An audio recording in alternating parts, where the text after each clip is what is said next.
Genetic series में अब तक हमने समझा कि इनहेरिटेंस ऑफ वन जीन यानी एक जीन की वंशागति को समझने के लिए मेंडल ने अलग अलग लक्षणों पर मोनोहाइब्रिड क्रॉस किए और सारे एक्सपेरिमेंट करने के बाद में जो भी डेटा जो भी इंफॉर्मेशन कलेक्ट की उसके बेसिस पे मेंडल ने दो लॉ यानी कि दो नियम प्रतिपादित किए।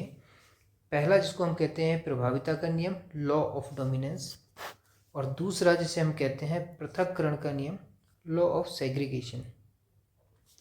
लास्ट लेक्चर यानी कि पिछले लेक्चर में हमने प्रभाविता के नियम, लॉ ऑफ डोमिनेंस को समझा था, जिसमें बताया गया था कि जब दो अलग अलग जीन एक साथ प्रेजेंट रहते हैं तो उनमें से कोई एक जीन दूसरे पर डोमिनेंट होता है।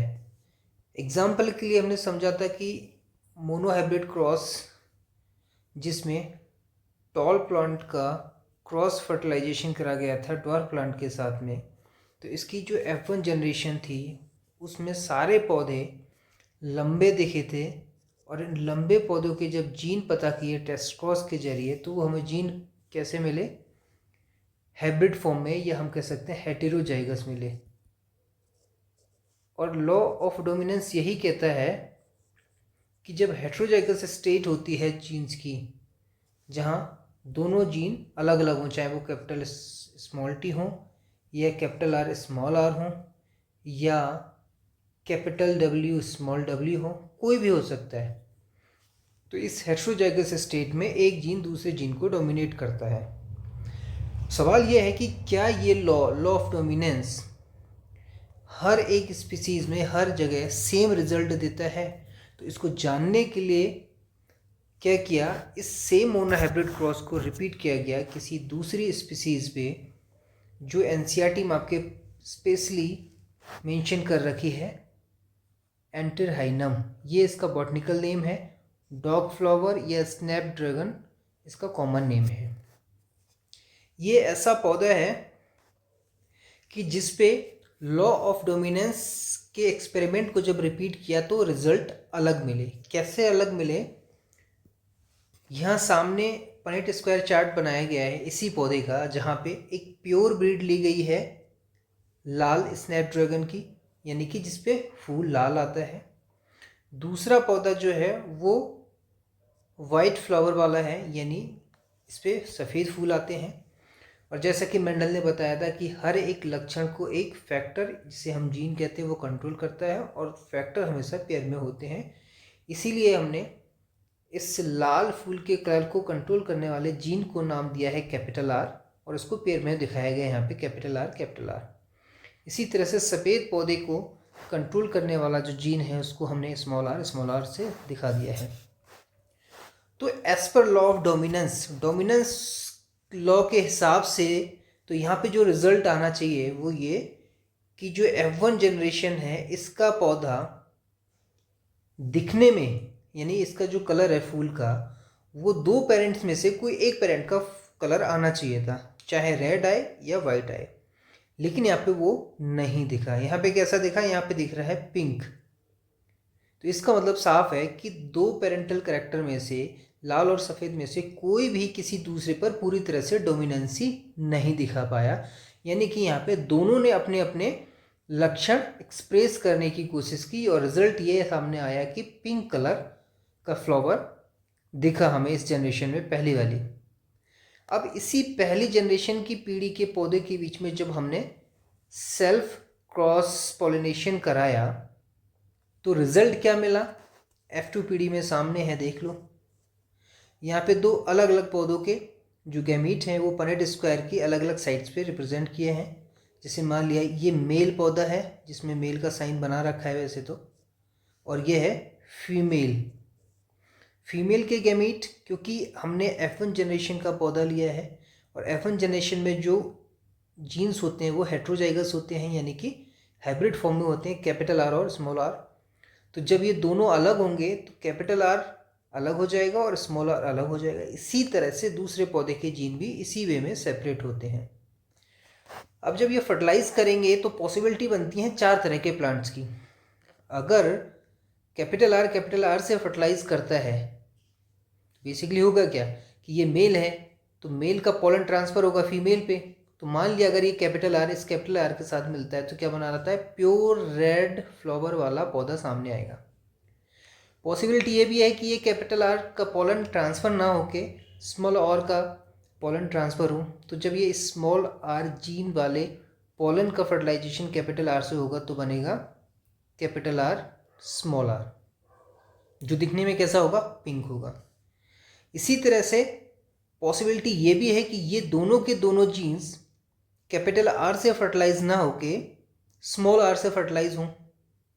ठीक है, तो जब कैपिटल आर स्मॉल आर से मिलेगा तो सेम रिजल्ट आएगा जो कि इसके बगल में आया है, पिंक कलर का पौधा दिखेगा हमें।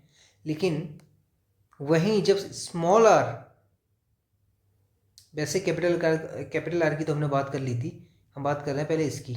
ठीक है, तो अब जब स्मॉल आर कैपिटल आर से मिलेगा तो रिजल्ट क्या बनेगा, वही हाइब्रिड वाला बनेगा, क्योंकि ये स्मॉल ए कैपिटल एस सेम हो गया। जब स्मॉल आर से मिलेगा तो रिजल्ट बनेगा प्योर वाइट का। तो बाहर से देखने में, जिसको हम फिनोटाइपिक रेशियो कहते हैं, हमें रेड कितने दिखे, एक ही दिखा, तो रेड के नीचे एक है। ठीक, इसके बाद पिंक के कितने दिखे, 1 और 2, तो पिंक के नीचे क्या है, 2, पिंक का अनुपात 2 हो गया। वाइट एक दिखा तो इसलिए वाइट का क्या होगा, 1 अनुपात हो गया। तो यहाँ फिनोटाइपिक रेशियो क्या आ रहा है, 1:2। जबकि लॉ ऑफ डोमिनेंस में जो फिनोटाइप रेशियो आता है वो क्या आता है, 3:1 आता है। आ रही है ना बात समझ में। तो यहाँ पे बेसिकली क्या हो रहा है, लॉ, समझो ध्यान से, लॉ ऑफ डोमिनेंस का हमने क्या कहा, रेशियो क्या आता था, इसका लॉ ऑफ डोमिनेंस का जो फिनोटाइप का रेशियो था, फिनोटाइप, वो आता था 3:1, जिसमें 3 पौधे हमें टॉल दिखते थे और एक पौधा ड्वार्फ दिखता था, बोना।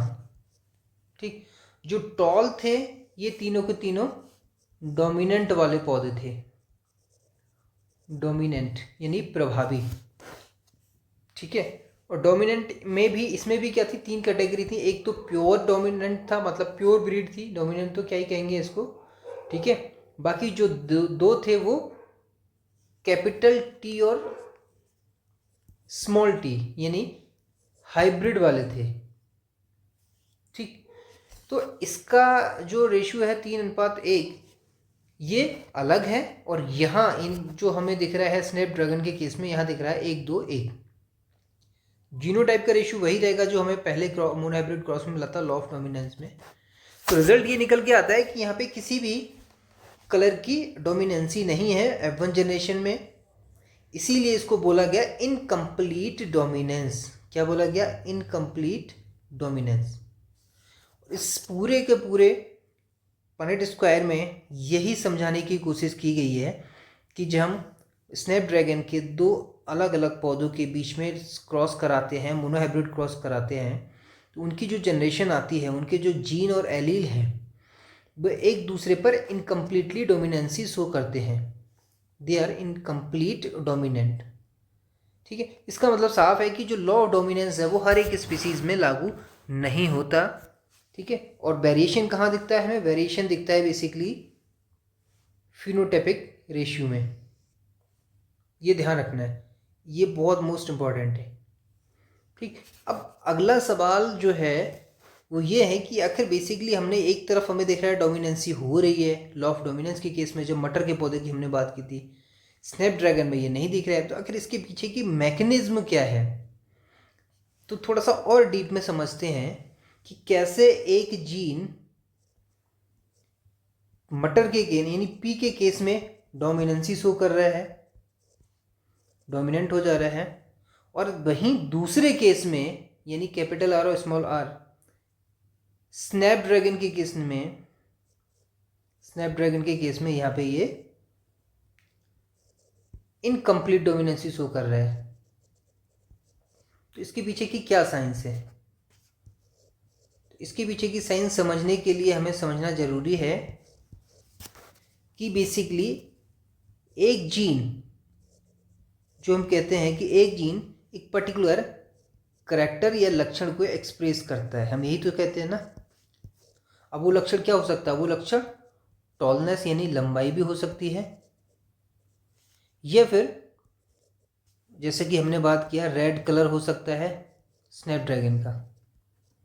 जो हमने यहाँ समझे हैं उन्हीं का एग्जांपल लेते हैं। हो क्या रहा है यहाँ पे, मान लिया टॉलनेस का जीन था कैपिटल टी और रेड कलर का जीन था कैपिटल आर, ठीक है। तो बेसिकली ये ऐसे ही नहीं करते, बेसिकली होता क्या है, इन दोनों से एक एंजाइम निकलता है। ये दोनों जीन के अंदर जो जानकारी होती है वो एक तरह का एंजाइम बनाती है, ठीक। दोनों अपने अपने एंजाइम बनाएंगे, एंजाइम, ठीक। और ये एंजाइम क्या करते हैं, कोई एक मान लिया बीच में एक पदार्थ होता है जिसको हम सबस्ट्रेट मान लेते हैं। एनसीईआरटी में उसको सबस्ट्रेट एस बोला है, तो हम उसको सबस्ट्रेट एस ही मानते हैं ताकि आपको समझने में थोड़ा आसानी हो, ठीक। हम मान लेते हैं कि बीच में कोई एक है सबस्ट्रेट एस, तो ये टी से यानी कैपिटल टी से जीन से जो एंजाइम बना, ये क्या करता है, इस सबस्ट्रेट एस को ट्रांसफॉर्म करता है, और ये सबस्ट्रेट एस ट्रांसफॉर्म हो गए, यही हमें क्या हो गए, ट्रांसफॉर्म यानी परिवर्तित होके कह सकते हो आप, परिवर्तित होके लंबाई के लक्षण के रूप में सामने दिखता है। इतनी बात समझ में आई। इसी तरह से आर जीन जो है वो जो एंजाइम सीक्रेट करता है, ये एंजाइम भी क्या करता है, एक बीच में किसी भी पदार्थ सबस्ट्रेट एस को ट्रांसफॉर्म करके रेड कलर में एक्सप्रेस करता है। अब सवाल यह है कि अगर ये एंजाइम प्रोड्यूस ना हो तो क्या होगा, ये सबस्ट्रेट एक पर्टिकुलर करैक्टर या लक्षण में बदलेगा नहीं। तो इसको एक पर्टिकुलर लक्षण में सबस्ट्रेट एस को बदलने के लिए क्या चाहिए, एक्टिवेट करने के लिए क्या चाहिए, एंजाइम चाहिए। तो दिक्कत कहाँ आती है, दिक्कत आती है इस एंजाइम लेवल पे या प्रोटीन के प्रोडक्शन लेवल के, ठीक है। तो एंजाइम भी अपने आप में एक तरह की प्रोटीन है। अगर ये प्रोटीन और ये एंजाइम मान लो नॉन फंक्शनल हो जाए, एक सिचुएशन लेके चलते हैं कि ये एंजाइम दोनों केसेस में मान लिया नॉन फंक्शनल हो गया, ठीक। तो नॉन फंक्शनल हो गया, इसका मतलब क्या करेगा कि ये सबस्ट्रेट जो एस है बीच में, कोई भी पदार्थ जिसको हमने सबस्ट्रेट एस का नाम दिया है, इसको ये करैक्टर में किसी भी एक लक्षण में नहीं बदल पाएगा। नहीं का मतलब है नहीं, ठीक। तो मामला यहीं स्टॉप हो जाएगा, आगे की प्रोसेस की बात ही नहीं हो सकती। सबस्ट्रेट एस ही रह जाएगा। दूसरा यह है कि ये एंजाइम प्रोड्यूस ही ना हो, मतलब हम कह सकते हैं कि नो एंजाइम। अब ये दोनों चीज़ें जो डेफिशिएंसी आ रही हैं, कहाँ आ रही हैं, ये जीन के लेवल पे आ रही है। कब होगा, जब इस पर्टिकुलर जीन में चाहे वो आर हो चाहे वो टी हो, इन दोनों में कहीं ना कहीं क्या होगा, मॉडिफिकेशन होगा। क्या होगा, मॉडिफिकेशन। मॉडिफिकेशन का मतलब है इनमें पहले से जो जानकारी है उसमें कोई छेड़छाड़ होगी, ठीक है। और अगर हो सकता है कि इन दोनों केसेस को छोड़ के ही हो सकता है ये नॉर्मल भी रहे, ठीक। और नॉर्मल रहता तो नॉर्मल के केस में हमने बात कर ली है कि क्या करेगा, ये पर्टिकुलर सबस्ट्रेट को चेंज करके परिवर्तित करके ये उस एक पर्टिकुलर लक्षण को ये एक्सप्रेस करेगा, सिंपल सी बात है। बट हमें समझना क्या है, हमें समझना है इन दो केसेस को, जब ये एंजाइम प्रोड्यूस नहीं हो और नॉन फंक्शनल हो जाए, यानी कि जब इनमें इतना मॉडिफिकेशन हो जाए, सॉरी डिस्टर्बेंस के लिए, जब इनमें इतना मॉडिफिकेशन हो जाए कि ये नॉन फंक्शनल एंजाइम को प्रोड्यूस करें, और इवन इस एक सिचुएशन ऐसी भी आ सकती है कि एंजाइम प्रोड्यूस ही ना हो। सवाल यह है कि ऐसी सिचुएशन आएगी कब, ये तभी आ सकती है जब ये किसी के साथ होगा। यानी कि हम क्या कहते हैं, हम कहते हैं कि अगर कोई एंजाइम या कोई भी जीन, किसी मान लिया ए जीन है, अगर ए बी पर डोमिनेंट है, तो कब है, जब ये साथ में होंगे तभी तो डोमिनेंसी शो होगी ना, डोमिनेंसी, ठीक, तभी तो प्रभावी होगा। अगर ये भी अकेला ये भी अकेला है तो क्या कौन किस पे प्रभावी होगा, मतलब साफ है। इसीलिए बोला गया कि मेंडल ने पहले ही बोल दिया था, जब दो जीन एक साथ प्रेजेंट रहते हैं तो उसमें कोई एक जीन दूसरे जीन को प्रभावित करता है, कम करे या ज़्यादा करे या ना करे वो अलग चीज़ है। तीन केसेस बनते हैं, हो सकता है ये प्रभावित ना करे, एक जीन दूसरे जीन को हो सकता है कम प्रभावित करे, ठीक, या हो सकता है तीसरे केस में अधिक प्रभावित करे।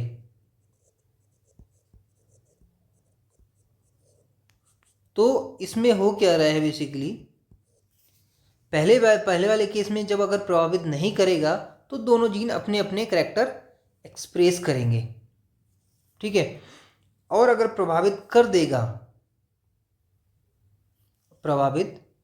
देगा कम या ज़्यादा, तो वहीं ना वहीं क्या होगा, हमें लक्षण में उसके सिम्टम्स सामने आने लग जाएंगे। तो यहाँ पे यही बताया गया है आपको। अब देखो यहाँ पे एनसीईआरटी में जो बताया उसको समझते हैं ताकि आपको कोई कन्फ्यूज़न ना हो। बेसिकली यही बताया गया है, इन्होंने कहा है कि कोई भी जीन, उसमें एक पर्टिकुलर इन्फॉर्मेशन होती है जो एक एंजाइम प्रोड्यूस करती है, ठीक है, और हर एक जीन की 2 कॉपीज़ होती हैं, मतलब जो एलीलिक फॉर्म होती है। तो मान लेते हैं कि एक नॉर्मल एलील जिसमें कोई भी मॉडिफिकेशन नहीं हुआ है, एक नॉर्मल एंजाइम प्रोड्यूस करता है, ठीक है, जो किसी भी पदार्थ जिसको हमने सबस्ट्रेट एस का नाम दिया है उसको ट्रांसफॉर्म करता है और एक पर्टिकुलर करैक्टर एक्सप्रेस करता है, ठीक है। अब दूसरा केस क्या है, पहला केस क्या था, पहला केस था नॉर्मल, यहाँ पे नॉर्मल एंजाइम है, ठीक, और नॉर्मल एलील है। लेकिन दूसरा केस है यहाँ पे मॉडिफाइड, मान लिया अब ये मॉडिफाइड हो गया, तो मॉडिफाइड होने के बाद 3 पॉसिबिलिटीज़ बनती हैं। पहली पॉसिबिलिटी बनती है कि ये नॉर्मल रहे और लेस एफिशिएंट एंजाइम प्रोड्यूस करे। दूसरी पॉसिबिलिटी ये है कि ये नॉन एंजाइम बनाए तो सही लेकिन वो एंजाइम काम नहीं करे, नॉन फंक्शनल एंजाइम को प्रोडक्शन करे। और तीसरी पॉसिबिलिटी ये है कि ये कोई भी एंजाइम को प्रोड्यूस ही ना करे मॉडिफिकेशन में, ठीक है।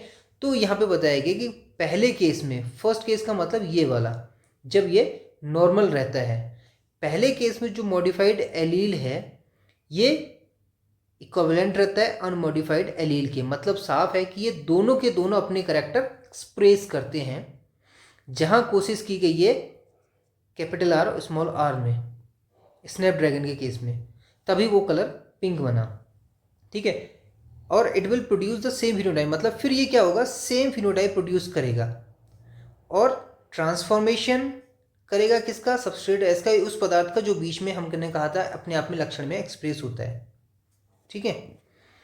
लेकिन अगर एलील एक नॉन फंक्शनल एंजाइम प्रोड्यूस करता है या एंजाइम प्रोड्यूस ही नहीं करता है, तो जो फिनोटाइप होगा वो बिल्कुल अफेक्ट होगा। फिनोटाइप का मतलब बाहरी लक्षण बिल्कुल प्रभावित होगा, उसमें कहीं ना कहीं बदलाव देखने को मिलेगा। आ रही बात समझ में? तो ये साफ साफ कह रहा है कि फिनोटाइप यानी कि बाहर से दिखने वाले जो लक्षण होते हैं only be dependent on the functioning of the original phenotype, functioning of the unmodified allele. तो साफ साफ कह रहा है कि बाहर का जो लक्षण हमें दिखता है वो बेसिकली कैसे दिखता है, जब जीन मॉडिफाइड ना हो, dependent on the functioning of unmodified, जिसमें कोई भी परिवर्तन नहीं है। मतलब आप कह सकते हो अनमॉडिफाइड जो नॉर्मल एलील, नॉर्मल एंजाइम की हमने बात की थी, ठीक है, तो उसको हम कह देते हैं डोमिनेंट एलील। जो था कैपिटल टी के केस में ये मॉडिफाइड नहीं हुआ तो ये क्या हो गया, डोमिनेंट एलील हो गया। लेकिन वहीं पे दूसरा केस जो हमने कहा कि मॉडिफाइड होने की 3 पॉसिबिलिटी है, वहीं बताया गया है कि लेकिन जब कोई भी जीन मॉडिफाइड हो जाता है, कोई भी एलील मॉडिफाइड हो जाता है, ठीक है, तो उसको हम बेसिकली कह देते हैं रिसेसिव एलील। और रिसेसिव एलील की 3 पॉसिबिलिटीज़ हैं, हो सकता है वो नॉर्मल हो या लेस एफिशिएंट एंजाइम प्रोड्यूस करे। और लेस एफिशिएंट का मतलब क्या होगा, वो लक्षण एक्सप्रेस तो करेगा लेकिन पूरी तरह से नहीं कर पाएगा, ठीक है। दूसरे केसेस में क्या है, पूरी तरह से क्या हो जाएगा, अपने लक्षण एक्सप्रेस ही नहीं कर पाएगा। बात आगे समझ में? तो डोमिनेंट और रिसेसिव का कॉन्सेप्ट कहाँ से निकल के आया, सिंपल सा फंडा है इसका। कोई भी जीन जब नॉर्मल है तो वो एज अ डोमिनेंट का काम करेगा, मतलब प्रभावी का काम करेगा। वही जीन अगर मॉडिफाइड हो गया तो वो किसका काम करेगा, रिसेसिव का काम करेगा। क्लियर? यही है पूरा कॉन्सेप्ट लॉ ऑफ डोमिनेंसी का या इनकम्प्लीट डोमिनेंस का। तो यहाँ पे इसमें जो समझाने की कोशिश की गई है आपको कि याद रखना, हमेशा जो रिसेसिव एलील होता है उसमें मॉडिफिकेशन इस लेवल का होता है कि वो अपना जो एंजाइम प्रोड्यूस करता है वो कई सारी पॉसिबिलिटीज़ हो सकती हैं। सो हमने पहले डिस्कस कर लिया, बार बार रिपीटेशन की ज़रूरत है नहीं। ठीक, तो ये था हमारा आज का टॉपिक इनकम्प्लीट डोमिनेंस, जिसमें हमने क्या समझा, शुरुआत की लॉ ऑफ डोमिनेंसी से या लॉ ऑफ डोमिनेंस से, किस तरह से लॉ ऑफ डोमिनेंस हमें बताता है दो जीन के बारे में या दो जीन को एक दूसरे को प्रभावित करने के संभावनाओं में। फिर हम धीरे धीरे पहुँचे उसमें इनकम्प्लीट डोमिनेंस पे, और इनकम्प्लीट डोमिनेंस की हमने पीछे की प्रॉपर मैकेनिज्म और साइंस समझी। तब हमें पता चला बेसिकली कि डोमिनेंसी और इनडोमिनेंसी क्या होती है। ये पूरा का पूरा डिपेंड करता है उस एंजाइम पर, जो एंजाइम प्रोड्यूस हो रहा है किससे, उन जीन से जिनके अंदर ये जानकारी स्टोर्ड है। ठीक है, तो फिलहाल इस लेक्चर में इतना ही। कहीं कोई डाउट है तो बता देना, ठीक है, अलग से कोशिश करेंगे उसको क्लियर करने की, डाउट सेशन अलग से ले लिया जाएगा। ठीक है, चलो अब मिलते हैं अगले लेक्चर में।